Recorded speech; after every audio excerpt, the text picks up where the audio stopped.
estamos nuevamente después de una cena. Vos me querés hacer volver con unos kilitos de más allá. Bueno, es posible que ambos dos. Yo me voy a quedar por este lado del charco con algunos kilos de más y seguramente, no sé, cuando pases la aduana, ¿vos creés que te pueden hacer problemas? No, no creo, no es para tanto. Porque habitualmente el problema son con los kilos cuando están en la maleta. Es verdad. Ah, ok. Yo los tengo puestos. Pero yo creo que me voy a ir más liviana. Bien. Y yo creo que esta entrevista que estamos realizando creo que es en algún punto terapéutica para la audiencia, para nosotros. Y bueno, por algo nos convoca a estar reunidos aquí, ¿no? Así es. Así que bueno, ¿seguimos con esto? Eso. Bien. Bárbaro. Bueno, me gustaría entrar un poco más de lleno, Cari, en los conceptos teóricos más duros, ¿no? Digamos, me gustaría que empieces a hablarnos un poco de diferentes términos y dinámicas en esta instrumentalización que entiendo que sucede en el vínculo con un narcisista. Así que bueno, adelante con esto. Bueno, usaste la palabra instrumentalización. Capaz que está bueno contar con palabras más criollas, ¿no? Dale. ¿De qué se trata? Una de las cosas más dolorosas que justamente uno nota en estos vínculos es que el otro no te registra de verdad, ¿no? No hay un otro en su psiquismo, no hay realmente una persona que siente, que necesita cosas. Todo lo que ellos de alguna manera te muestran es un engaño, ¿no? Y por supuesto que tienen formas de ir construyendo ese engaño y de mantenerte ahí, porque se quieren asegurar tu suplemento. ¿Qué es el suplemento narcisista? El narcisista es una persona que se siente vacía, que en el fondo siente que no vale nada y obtiene a través del uso de ti, obtiene el alimento, obtiene aquello que siente que le falta. O sea, la validación sería... No solo la validación, sino la existencia, te diría Seba. O sea, el narcisista de alguna manera se siente tan vacío que necesita que tú estés ahí para darle ese suplemento a su yo, para ser por ellos, ¿no? Ok. Generan toda una serie de estrategias para lograr que tú sigas ahí y para obtener ese suplemento. Y acá hay palabras, algunas que uno ve que están en las redes, que se usan comúnmente, ¿no? Como por ejemplo el love bombing. Hay muchos términos que están en inglés o en español. Igual traduzcámoslo para que la gente... Ahí está, que es como este bombardeo de amor, ¿no? Que es como una cosa muy intensa, muy... O sea, te llevo flores, bombones, te llamo, te mando un todo. mensaje, estoy pendiente, algo así. Sí, y además suele haber como una sensación que sorprende lo parecida que sos con el otro.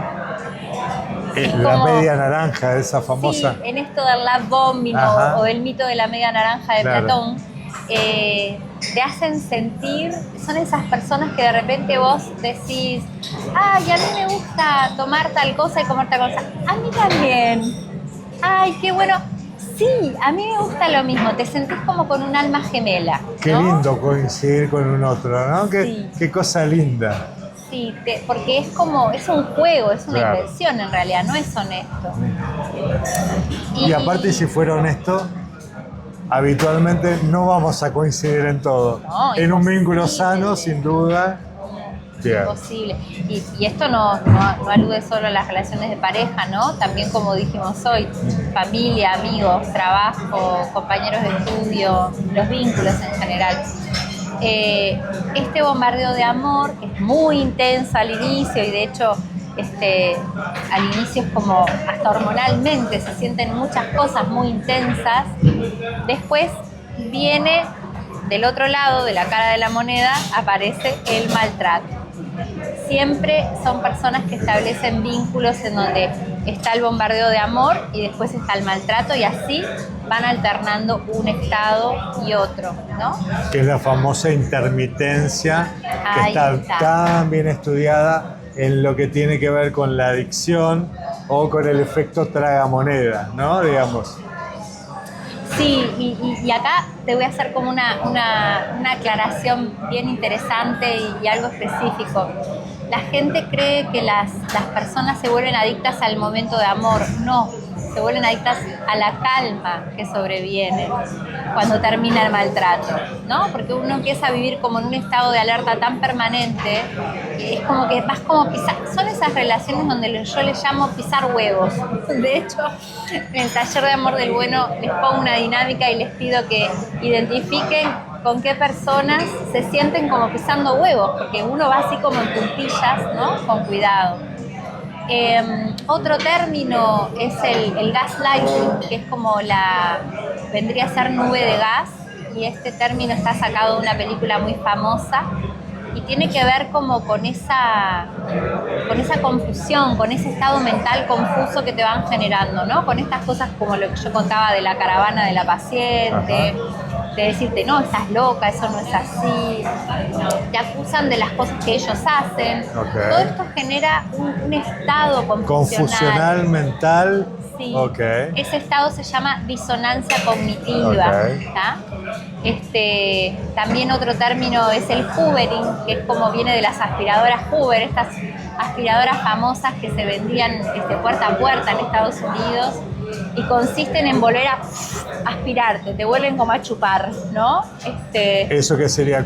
¿El alejamiento de la familia, de los amigos, por ejemplo? No, es más bien cuando vienen con promesas de amor, arrepentidos. Okay. Rara vez se arrepienten, pero bueno, a veces... O estas personas que prometen casarse y no se casan y siempre aplazan, ¿no? Digamos. Te vuelvo a traer, o de repente con la culpa, con la manipulación, estoy tan mal, tan perdido, tan solo, no puedo vivir sin ti, que te absorbieron. O cuando en algunas etapas amenazan con matarse, ¿no? Que es bastante frecuente, ¿no? Sí, otro término son los monos voladores. Ese no lo conozco. Bueno, ese tiene que ver con unos personajes que aparecen en el Mago de Oz. Ajá. En algún momento Dorothy está yendo, no me acuerdo si era la bruja mala del norte, creo que sí, que era la bruja mala del norte, la que le manda a Dorothy estos monos voladores. Son monos con alas que vuelan y vienen rasantes y la vienen a lastimar para que ella no siga su camino. Y son personas que te mandan, ¿no? Esto lo viví muchísimo, Seba. O sea, tercerizan, triangulan, pero te mandan personas que, por ejemplo, te llaman y te dicen, pero él está muy mal, dale una oportunidad, o qué mal que estuviste, no puede ser, ¿no? Y los monos voladores son como emisarios que ellos mandan para manipularte y lograr lo que quieren. Y todo eso aumenta la confusión mental. Sacando la distancia de lo que estás diciendo, esta película Jim Carrey, que Todopoderoso creo que sí. Hay un momento donde él le manda mensajes a su pareja y le aparecen corazones, porque él tenía el poder, ¿no? Sí. Y me resuena mucho a eso, hasta que Dios lo hace conectar con la humildad, o sea, salirse del narcisismo. Me resonó un poco a esto, ¿no? Con una secuencia más sobrenatural tal vez, pero en ese sentido. Sí, pero Seba, lamentablemente acá no hay cura. Claro. Porque son estructuras que no tienen ni siquiera tratamiento posible.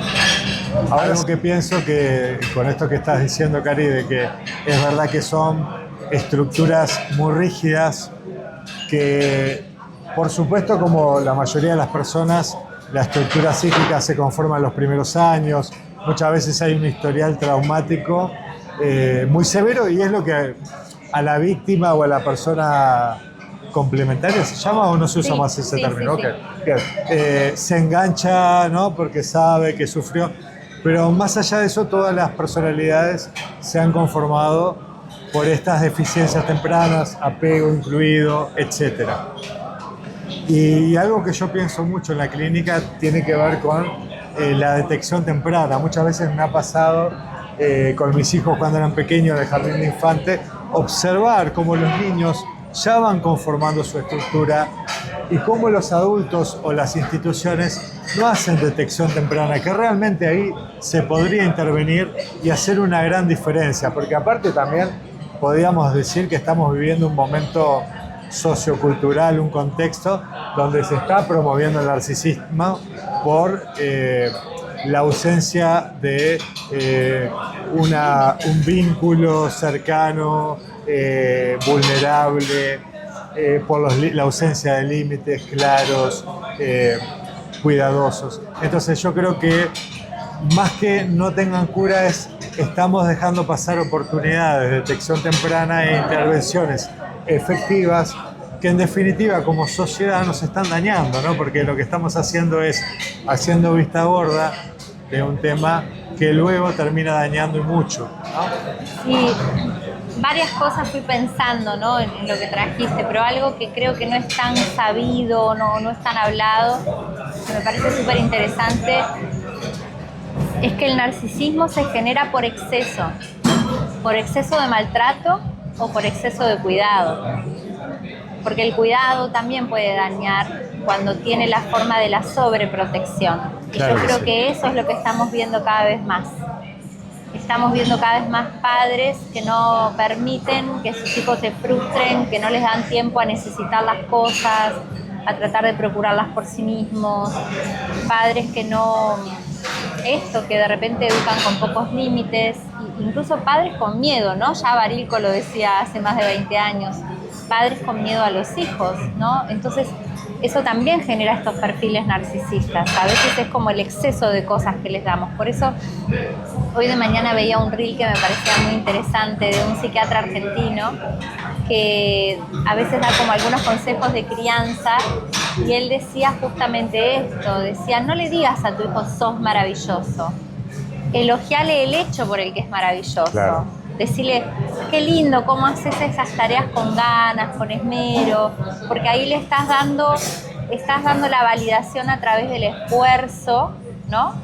Y no le estás de alguna manera inflando como la grandilocuencia, ¿no? Como este falso self que tiene el narcisista. Claro, digamos, esto que hablabas del bombardeo de amor, estoy pensando también cuando estos padres hacen regalos grandilocuentes, ¿no? También a los hijos como para compensar la ausencia de tiempo compartido, de calidad recíproco, que sabemos que es lo que realmente nos genera una maduración emocional, una autoestima positiva, real, no falsa, no una cartonería de autoestima, ¿no? Que sería esto de las palabras.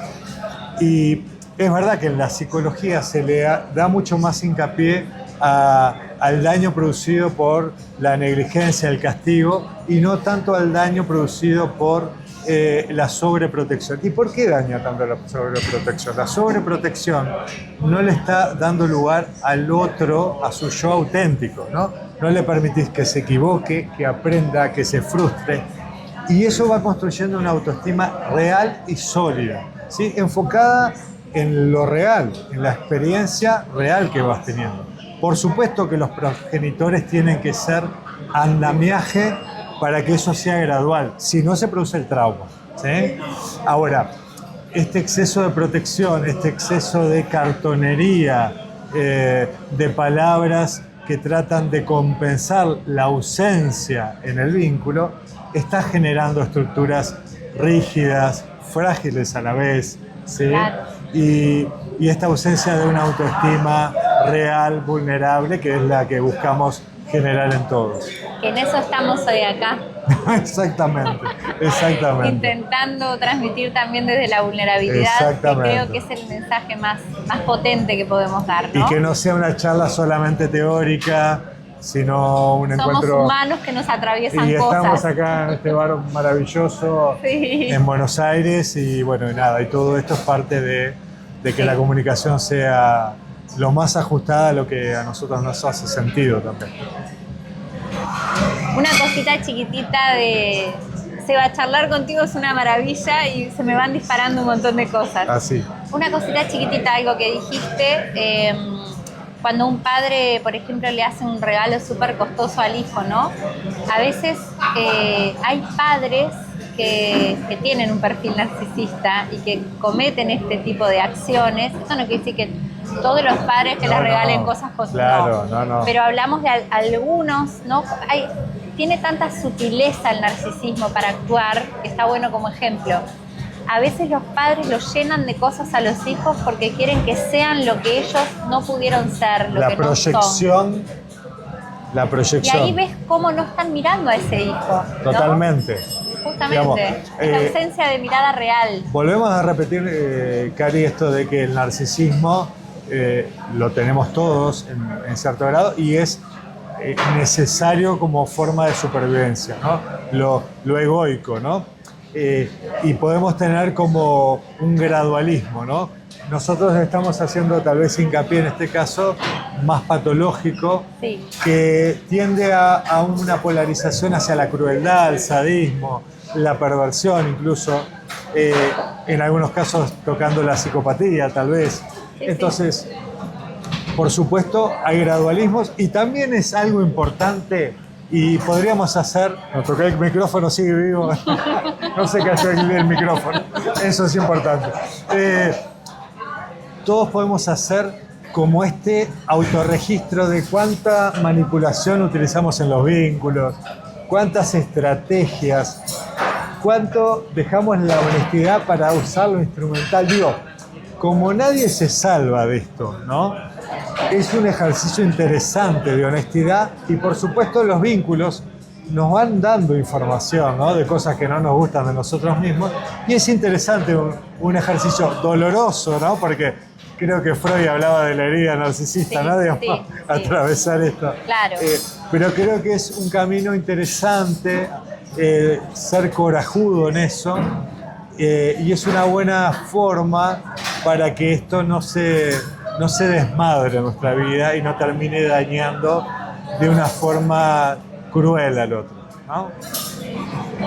Volviendo a este tema de las familias narcisistas, sean abiertas o encubiertamente narcisistas, yo creo, no sé qué opinás vos, Cari, que lo más doloroso para un hijo de estas familias es que para desmontar toda esta mentira, uno se tiene que enfrentar a la crudeza de que no fue amado, ¿no?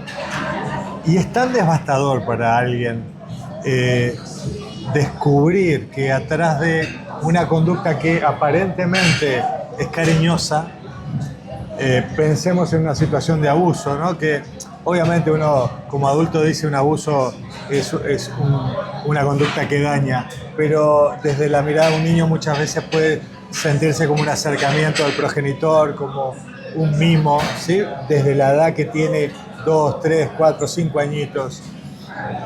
Y cuando crecemos, cuando crece el adulto y comprende que eso era una conducta egoísta, perversa en el sentido de que no era para el niño, sino que era para ese adulto con sus necesidades egoístas, es muy duro poder atravesar la verdad de que no hay amor en ese vínculo. Algo que te queda como después de una experiencia de haber crecido en una familia narcisista es lo vacío de esos vínculos, ¿no? El vacío emocional que hay en ese tipo de relaciones, ¿no? Es como, no sé si lo leí en algún autor o me resonó como estar relacionándose con una caja de cartón vacía, ¿no? Entonces, es muy doloroso. Insisto con la palabra, se requiere coraje, ¿no? Para poder tolerar, ¿no? Porque creo que no hay nada más intolerable que sentir la ausencia de amor. No sé si hay una palabra para la ausencia de amor. Hay desamor. Sí, desamor, vacío, soledad. Tal vez la soledad se emparenta con la ausencia de amor. Entonces, creo que una persona que se quiere recuperar, aunque sea de a poco, va a tener que poder, o necesariamente de a poco, ir tolerando grados de verdad, de sacarse, ¿no? Como que sería algo que nubla la visión, ¿no? Y poder ver la verdad. Y la verdad, creo que hay un dicho que dice, la verdad es dolorosa, ¿no? Digamos. Y esto creo que es lo más difícil y por eso creo que muchas personas terminan con narrativas incluso profesionales, narrativas justificando o endulcorando, ¿sí? O haciendo terapia de pasar la página rápidamente, ¿no? O pedir perdón, Terapias del perdonar, perdón y todo ¿no? eso rápido, no porque el perdón en sí no sea funcional, pero llegará en su momento, luego de un arduo trabajo. Y yo creo que este tema de el desamor o esa herida de ausencia de amor es muy doloroso y creo que es importante poder nombrarlo, ¿no? Es decir, ese es el núcleo más difícil de atravesar y de abrazar, ¿no? Después viene el proceso como adultos, ya no un otro el que nos va a abrazar, por supuesto, tener buenos vínculos sanos es maravilloso, ¿no? Pareja, amigos que nos nutran es genial. Pero el trabajo es un poco un trabajo personal de empezar a brindar esa validación, ese acompañamiento a nosotros mismos, ¿no? Aparte de un terapeuta, por supuesto. Sí, tal vez las personas quedan además como imposibilitadas de abrirse a un otro, ¿no? Claro. A veces con un apego evitativo, a veces con un apego ansioso, dependiente emocionalmente, ¿no? A veces es todo lo contrario, es como una necesidad, una dependencia. Quedan como desreguladas en su capacidad de abrirse o cerrarse, ¿no? Hacia la afuera. Porque el narcisismo también de alguna manera es como una dificultad para manejar el afuera y el adentro, ¿no? No solo en las etapas de narcisismo primario y secundario, que son constitutivas del psiquismo y que todos las atravesamos, pero después la persona narcisista realmente no registra un afuera. Entonces tú no sos un otro con necesidades, valores, ¿no? Constitutivo en ti mismo. Sos esa caja de cartón, que es el lugar en el que él te puso, y por supuesto que cuanto más pequeñito se va, peor el daño, y en las familias encubiertas aún peor, porque cuesta más todavía poner en palabras el daño, ¿no? Exacto. Es más difícil la peor. sanación. Encima toda la sociedad dice, pero tus padres eran maravillosos, Claro. ¿no? Era el líder del pueblo, de la iglesia o de lo que sea, ¿no? Entonces es muy difícil de construir, esa es una buena palabra, de construir. Y esto que dijiste de los vínculos, ¿no? Cuando uno ve a un otro como alguien subjetivo, los vínculos, ese tipo de vínculos son transformacionales. Este encuentro inevitablemente nos está transformando. Estamos siendo interpelados y deconstruidos en nuestras creencias, atravesados. Podemos escucho en vos cosas que decís, que interpelan cosas que yo digo y me hacen repensar. Acá también se Y va. todo eso va generando grietas en mi rigidez. Y bueno, y esto es una apertura dolorosa y a la vez expansiva, ¿no? Como es el amor, ¿viste? Que tiene esa doble cualidad. Entonces creo que estas estructuras tan rígidas no toleran, ¿no? Y este mecanismo de defensa de objetivar es una buena forma de... yo no tengo ningún problema, ¿no? El problema lo tiene el otro. Tocaste otro tema muy interesante. Una cosa lleva a la otra. Es como una violita que vamos tirando. Tal cual. La falta de conciencia de daño, ¿no? Que por supuesto que los narcisistas malignos ya es extremo. Tenemos varios líderes mundiales en este momento que tienen ese perfil, que realmente hasta hay un es donde se juega más como el goce perverso, ¿no? Esa cosa de gozar dañando. El sadismo.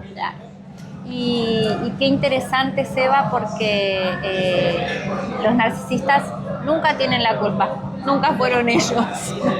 Siempre la culpa te la vas a llevar vos y el responsable vas a ser tú. Totalmente. Y es muy frustrante eso en el vínculo, uno lo siente, es muy cansador. Muy A mí hay una escena de una película que me impacta mucho, que es Cadena de Milagros, creo que se llama. No la vi, la del no la vi. niño este que hace Cadena de Milagros, de favores, no de milagros. Cadena de favores. Es no un me niño suena. que va haciendo favores y le pide al otro que lo continúe a la cadena. Y hay una escena de su profesor que es muy amoroso, muy empático, que creo que es el padre o el padrastro que lo prendió en fuego, ¿no? Le tiró nafta, ponele, no recuerdo Wow. bien, perdona a la audiencia si estoy siendo inexacto. Pero lo que me impacta, y esto es brutal, porque ¿qué es lo doloroso? El padre, la escena es como que le tira y lo prende fuego, no muere, pero lo que más le duele, cuando él lo dice, es la risita, ¿sí?, de goce o de sadismo, de disfrute de ver el sufrimiento del otro. De vuelta esta herida en el desamor, que es tan profundo en los seres humanos. Bueno, esa risita, esa mueca de sadismo es común justamente en todos los narcisistas. Ay, no me sale el nombre. Integrados. No, la psicopatía integrada, los psicópatas. Los psicópatas. Gracias, Eva. Sabía que venía por ahí. Cosas de adentro. Sí. Y a mí me tocó verla esa risita. Por eso me tranqué. Tengo algunas risitas en mi haber también como para... Es muy característica. Es la risita de Eliseo, el encargado de la serie. Ah, claro, sí, es contaste. Esa risita. Sí, me has contado una vez. Y Eliseo, lo interesante es el fetiche de Eliseo cuando hay psicopatía integrada, o a veces no tan integrada, ¿no? Cuando hay psicopatía, la persona tiene un objeto de su deseo que es como su fetiche. El objeto de fetiche de Eliseo es el edificio, él es el edificio y se siente de esa forma, que no le toquen el edificio. Y vieron que siempre al final aparece la risita. Bueno, ahora me gustaría que hablemos de, más allá de que por supuesto decimos que es un engaño, que las personas nos embaucan y que cualquiera puede caer en una trampa o en una estafa, como decimos, ¿no? En la calle podemos ser estafados y esto nadie está inmune. Pero también podemos entender que todas las personas tenemos una historia, venimos de sistemas familiares y muchas veces los sistemas familiares son sistemas como se los denomina familias narcisistas, ¿no? O hay algún miembro que ejerce mucho poder y que tiene una estructura narcisista. Entonces, ¿cómo podemos entender la elección de pareja, ¿sí?, desde nuestra propia historia, que tal vez nos da puntos ciegos, tal vez nos hace tener un poco una vista gorda de algunas dinámicas por haberlas vivido y por ser familiares para nosotros mismos? Bueno, mi familia de origen Seba es como la Ilíada y la Odisea todos juntos. Okay. Hay de todos los personajes que se te puedan ocurrir. Cuando en una familia circula el abuso emocional y el maltrato, uno a veces naturaliza, ¿no?, o minimiza, o está acostumbrado a no darle la importancia a estas banderas rojas, ¿no?, de las que hablábamos. Entonces, a veces tenemos naturalizadas ciertas cosas que si no hubiéramos vivido en esos contextos seguramente no estarían naturalizadas. Pero lo que más nos coloca en riesgo de ser suplemento narcisista de alguien, no solo pareja, ¿no?, sino en cualquier ámbito, es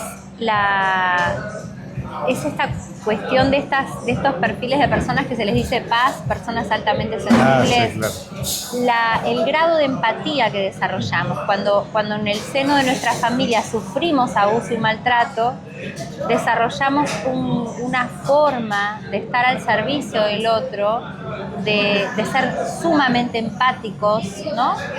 Y eso nos vuelve las presas ideales. Sí, yo agregaría también vergüenza y culpa, ¿no?, que son dos clásicos de lo que queda como residuo después de una historia de trauma severo, sobre todo en el seno de una familia abiertamente narcisista, aunque también las familias encubiertamente narcisistas. ¿Cuál es esta distinción? Una familia abiertamente narcisista es aquella que daña, que hay trauma severo, maltrato, abuso sexual, negligencia. Las familias encubiertamente narcisistas son aquellas familias que parecen perfectas, tipo la familia Ingalls, que era algo que veíamos las personas de nuestra generación y antes, y que son estas familias no, que... Seba, vos mirabas eso, yo no había nacido. No, ya lo sé, yo sé. Pero bueno, No me salió la Yo soy más gentileza, grande amiga. que él, en realidad. Si decimos la verdad, yo soy un año mayor. No me un salió año, la ¿no? gentileza, a veces ¿Cuánto me tenés, equivoco. Eva? Es 50. En este momento 50. ¿En serio? Sí, voy a cubrir los 51. Ah, los cumplís ahora, está bien. Un año nos llevamos. Yo soy más grande me que tú. quedan unos meses ahora. Portate bien, ¿eh? Está bien, voy a obedecer. Entonces, las familias encubiertamente narcisistas, están trayendo café, dale, adelante. Son familias que aparentemente no infligen daño, pero tienen que ver, vos hablaste de esto de no ver al otro, ¿no? Digamos, que los hijos sean un proyecto de, un proyecto de proyección de lo no realizado de los padres. Y esto lo que genera es lo que le llamamos en psicología un falso self, ¿no? El niño aprende a adaptarse a lo que el padre espera y entonces construye una falsa identidad. Eso genera vacío emocional, sentimientos de vergüenza, culpa, que son las dinámicas típicas que se van dando, y por supuesto luego llega adulto habitualmente sintiéndose deprimido, ¿no? Y estas familias desde afuera son estas familias maravillosas, que tienen vínculos, que salen, que son muy abiertas aparentemente, ¿no? Pero el daño está en no están viendo a su hijo, no están conectando de verdad y están generando una proyección. Entonces, cualquiera de los dos sistemas familiares nos dejan una huella, una ceguera, para que luego en nuestra elección de pareja, amigos, sociedades, tengamos tendencia a repetir dinámicas que se parecen mucho a estos familiares. El cerebro ama lo que es conocido y familiar, ¿sí? Me hiciste pensar, Seba, en una de las heridas. Existen heridas de base de la personalidad, ¿no? Algunos autores hablan de 5 heridas de base, y la herida de base del narcisismo justamente es la humillación. Por eso son personas, o sea, su personalidad está configurada en torno a la humillación.